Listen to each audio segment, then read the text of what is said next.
أعوذ بالله من الشيطان الرجيم. بسم الله الرحمن الرحيم. طاسين.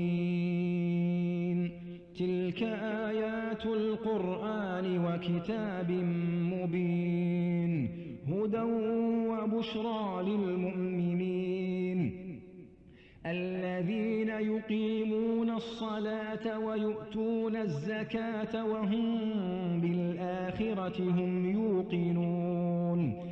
إن الذين لا يؤمنون بالآخرة زينا لهم أعمالهم فهم يعمهون.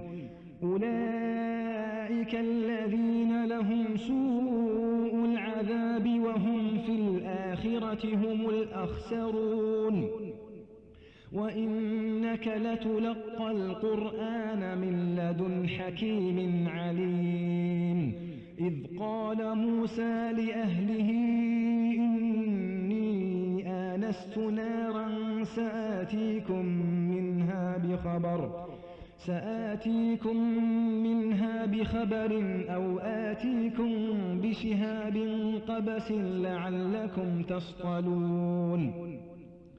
فلما جاءها نودي أن بورك من في النار ومن حولها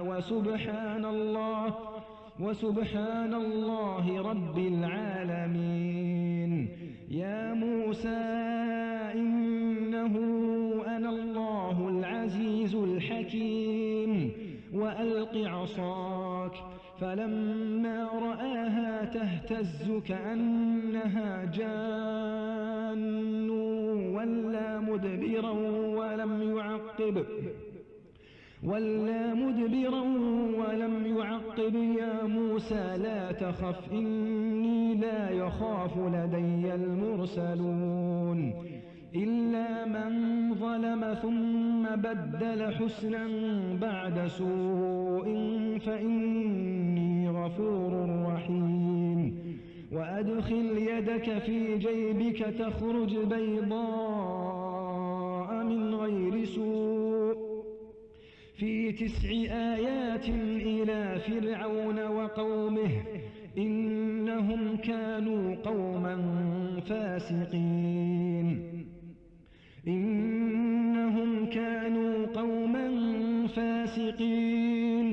فلما جاءتهم آياتنا مبصرة قالوا هذا سحر مبين.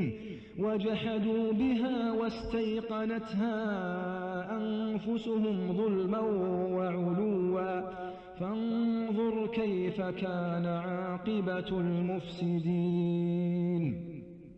ولقد آتينا داود وسليمان علما وقال الحمد لله الذي فضلنا على كثير من عباده المؤمنين.